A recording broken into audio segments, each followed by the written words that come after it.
Hello, and in this video, let's take a look at the Skyrim SE mod list I'll be using in my playthrough. Spent the last couple days looking through all the mods, so I have a pretty good feel for the set of mods I like. I ended up installing around 74 mods. I'll put links to them in the description below, so go check them out. But I'll also be talking about each of them in this video. Sometimes I think I like looking for mods more than actually playing the game. There's a certain enjoyment trying to sort through hundreds of pages to try to find the ones that will add the most fun or make the game look the prettiest. A lot of these are visual mods, but let's take a look at them. As a quick side note, the stock edition of Skyrim had Steam Workshop support. So a lot of these kinds of mods, I was subscribed to them on Steam Workshop. However, with Skyrim SE, they took that away. They do not have Steam Workshop support. And instead, you have to go to Bethesda.net or Endgame. You have to look at their mod list, which is pretty good if you're a console gamer. But for PC, the unfortunate thing is a lot of these mods, for whatever reason, are not in Bethesda.net. I suspect they have a file size limit. A lot of these mods are gigs in size, so it just doesn't work. And some of these mods are pretty advanced and complicated, so they probably don't support the installation techniques that some of these advanced PC mods do. Anyway, so what I did here is you should go to nexusmods.com. I downloaded all these manually because the Nexus mod manager for me is pretty sucking at downloads for some reason. But as soon as I download the zip, I just drag it into this Nexus mod manager, and it does all the installation goo for me, which is pretty sweet. And it asks, some of these mods have scripted installs, so they'll ask questions about what other mods there are and what patches to apply and so on. And what features some of these mods want. You can choose options. The other thing I'm using is Loot, so I recommend you install Loot. Loot is a mod order tool. You basically click this button to download the latest master list, and once you have that, you click this button to sort the plugins, and then you apply it. And now your mod order is sorted correctly according to the crazy master loot file, which is pretty sweet. Anyway, that aside, let's take a look at the list of what I'll be using. Let's take a look at the gameplay mods first. I have tabs open for all gameplay mods in this window, so let's take a look at them. The most important ones are up front. Ordinator, Perks of Skyrim. This mod overhauls all the perk trees with 400 new perks. So apparently it, as I understand, it unlocked a lot more playable builds. And apparently it's fairly balanced, but it does add a lot of complexity in terms of all the different perks. And it's not just a simple increasing stats, but it makes the game actually a lot more interesting to play. So it's highly rated. They put a lot of work into it. Every perk in the game is overhauled. So there's a lot of different perks. Lots of people are using this one, so it's looks pretty interesting. As you can see, there's a ton of different new paths that open up. So it'll be fun to read about these as we play the game. Next one is high-level enemies, and what this one does is it adds a bunch of new enemies with scaling. So these new enemies start appearing at level 10, and they scale up. So you get an effect of, so he talks about it here. So he says there's a lot of mods that affect scaling. Some make the game harder at the low levels and some harder at the high levels because there's difficulty spikes. And you don't want to really either de-level all the creatures or make the game too easy. So this mod has a designed to keep these different systems leveling together. So it adds high-level enemies at level scaling, and at each step, the enemy stats, perk spells, and damage done are tweaked to remain steady even at the high levels. So they put a lot of work into it. I'm hoping it's balanced with the other mods I have on, but it looks pretty good, so I'm going to check that out. So this mod is the Advanced Adversarial Encounters mod.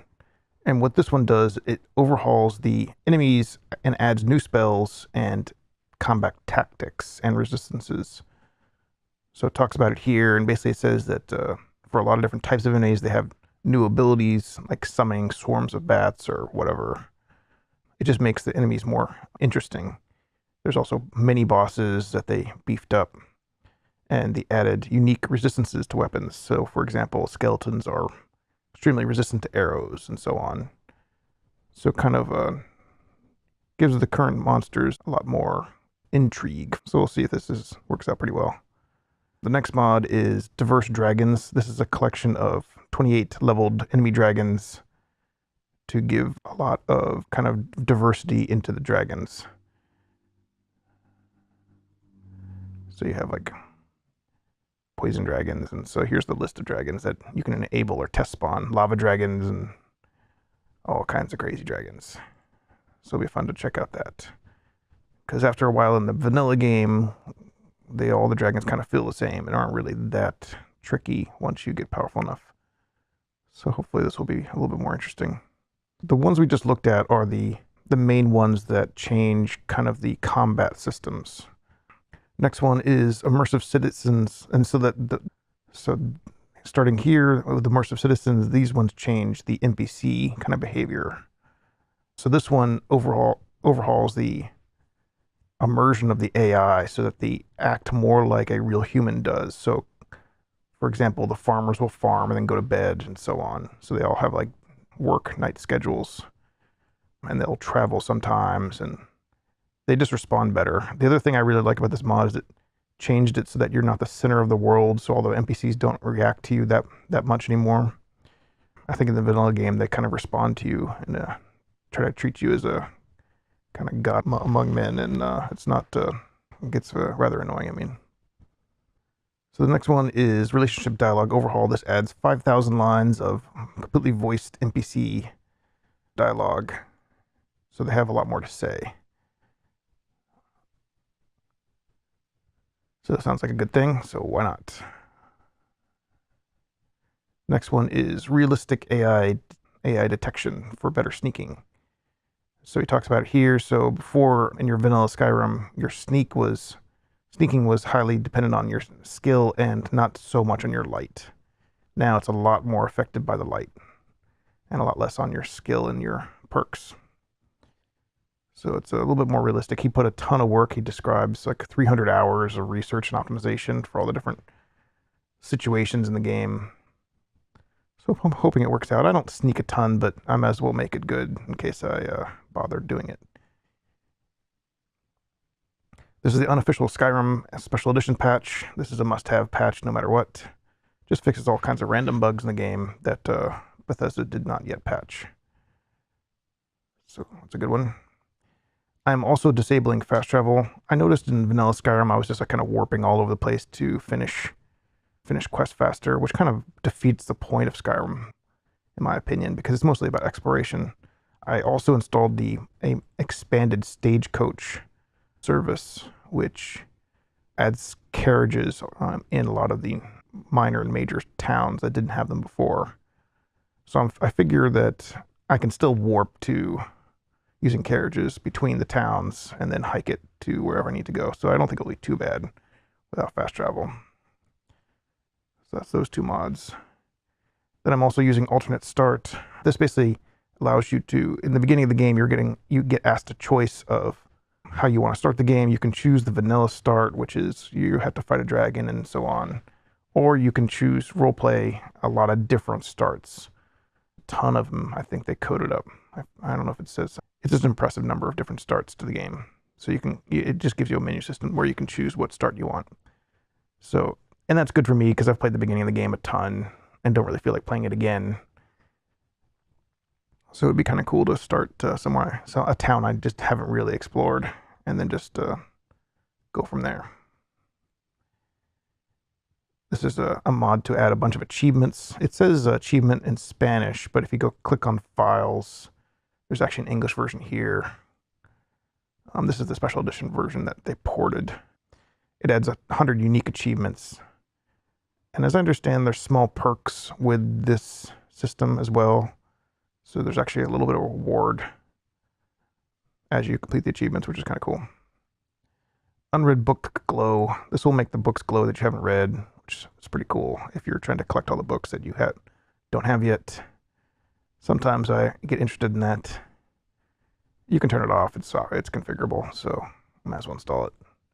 This is a bookshelf mod. It lets you kind of put stuff in your bookshelf, anything in your bookshelf, and it'll stack it and sort of stack it correctly. So it's a lot more easy to put stuff in your bookshelf than manually placing. Run for your lives. This one simply makes the citizens run indoors during a dragon attack, which is a lot more realistic. The guards and fighters still do fight the dragon, but all the NPC kind of non-fighter guys run away, which is good. This is an auto loot system. It's configurable. You can configure a whitelist or a blacklist, or you can turn on and off harvesting, automatic harvesting of the crops. I think I'll turn off the automatic harvesting because that's a little bit too much for me, but it's... And I may turn this mod off altogether, I'm not sure, but the ability to auto loot is kind of cool, because every time you kill an enemy, you can just kind of automatically pick up all the gold or whatever. You can configure what it picks up. So that's neat. Similar to that, there's a quick loot system, which is basically if you look at a chest, it will automatically open up this menu. Like you don't have to click anything, and then you can just quickly click the take all button or whatever you want to do, or just ignore it. It's not a modal dialogue. You can still look around. So it's kind of a nice quick loot system. According to, this is from Fallout 4. So that's kind of cool. Quick Lockpick Pro. I'm really bored of the lockpicking minigame, so this is just a kind of a cheat mod to tell you where the sweet spot is, so I don't have to deal with it. I could just turn it off altogether, but I think this mod is a little bit better, just because it's still something better than nothing, but I just want to mostly skip the lockpicking minigame, because I don't really care about it. And I played the original game at like 150 hours or so, and I don't think the lockpicking minigame is all that interesting. Follower map markers. In this mod, you basically get a beacon. You get this beacon object, and you can stuff this in your inventory of any follower, so you can see where that follower is if you just miss them or whatever. So it's kind of useful. If I vaguely recall the vanilla game, sometimes you'll misplace a follower and you'll be wondering where that person is. These are quest markers for these stones. The stones are an achievement if you go collect them all, but as he describes here, there's no hint in the game. You have to look everywhere. And so he says this collection quest is horrible. And I agree. It's fairly bad. Because there's a whole bunch that are just random spots, ordinary dungeons. So it's this gives you map markers right to them, which is good. So why not? Even better quest objectives. This mod basically just enhances the quest objectives. So you don't technically have to look at the map marker, but it basically kind of makes the quests a little bit more understandable, as my read of this mod. So why not? Weightless. I don't really love being weighed down by a bunch of stuff, so this does affect the weight of a bunch of items. For example, it makes dragon bones a lot less heavy, and a whole bunch of the crafting components I turn to 0. I may end up just changing the carry limit to infinite or really high, because I don't really care about trying to be realistic about carrying stuff. It's rather annoying. The way I play these kinds of games, I'd rather it just be fun than having to deal with certain systems that they enforce. And that's it with the gameplay mods. Let's take a look at the visual mods. So the first visual mod, which is pretty impressive, is the Skyrim 2017 textures. And this comes in a bunch of packs. You have to download all these packs for each different section. And they're all pretty big, so it adds up to several gigs of mods. These are all 4K versions with a 2K normal map. But it kind of gives the next level of fidelity in terms of textures. As you can see here from the screenshot, it's just a lot more high res than the stock, even SE game. The next one is the static mesh improvement mod. This improves the appearance of a lot of different 3D models in Skyrim to try to make them look a lot nicer. So he kind of remodeled all the stuff. So this is vanilla, and then he just remodeled it so that the rope actually looks correct. So it's a lot more high fidelity. So that's pretty impressive. Nice mod to have. Next one is the Book of Silence, which is a strangely named mod, but it's basically a texture replacer.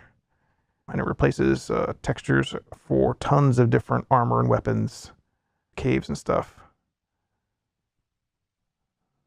So his screenshots don't really show it off that well, but it's just another level of texture enhancement. So sounds good to me. This is a Forgotten Retexture project. This mod retextures overlooked items in the bigger and previously mentioned texture projects. So why not? So might as well get that one. Realistic water makes the water look a lot better. As you can see from some of these screenshots. So recommended on that. Rustic clothing. This makes the clothing look a lot better. And I think this is a remodel and retexture, as I understand. So much more impressive clothing. It's a good one. Rustic soul gems, so it makes the soul gems look a lot more impressive. Adds colors and transparency. So sounds good to me. Better shaped weapons. So this actually makes the weapons look a lot better. So I think he has some examples here. So he makes them a lot more sharp and pointy. So he talks about how before it just doesn't look right.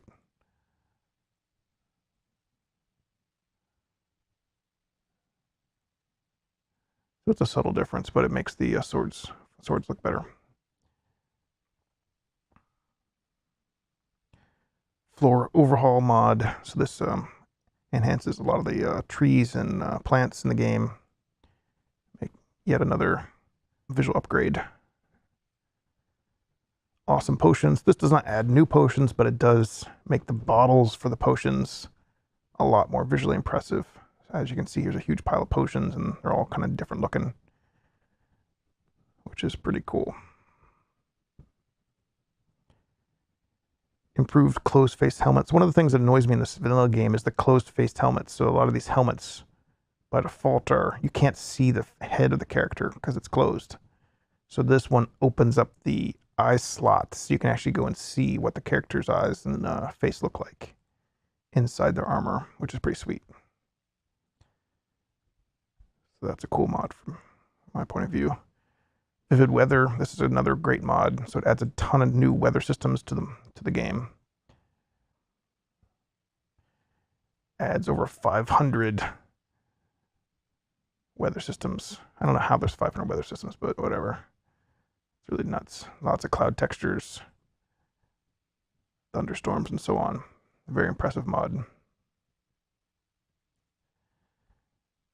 Enhanced lighting and effects. So this mod tries to make it more dramatic and realistic. So it almost removes all the ambient light from a bunch of scenes. So you get these kind of really stunning lighting effects.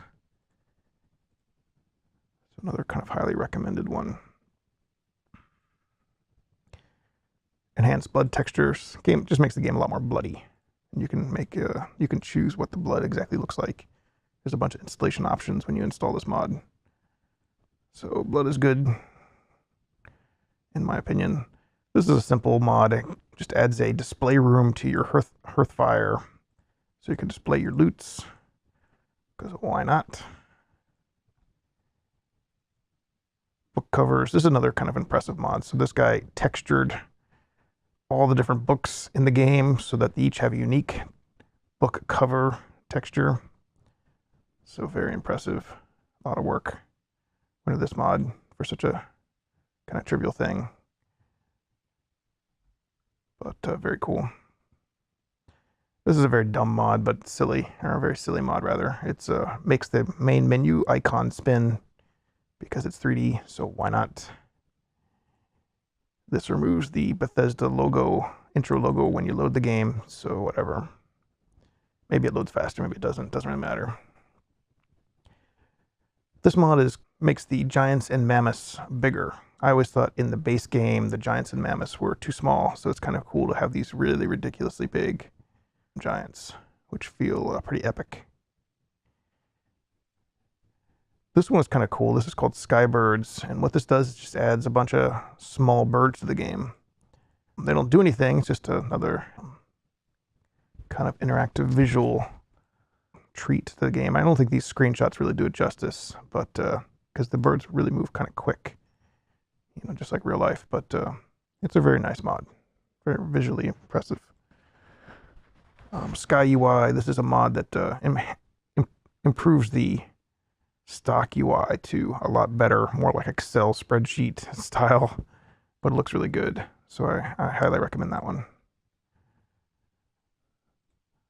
Sounds of Skyrim. This one basically adds let's say somewhere over 460 sound effects to all the different regions of the game.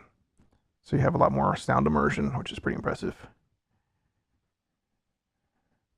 Quality map. So this one has a bunch of different map flavors to make the map look a lot better.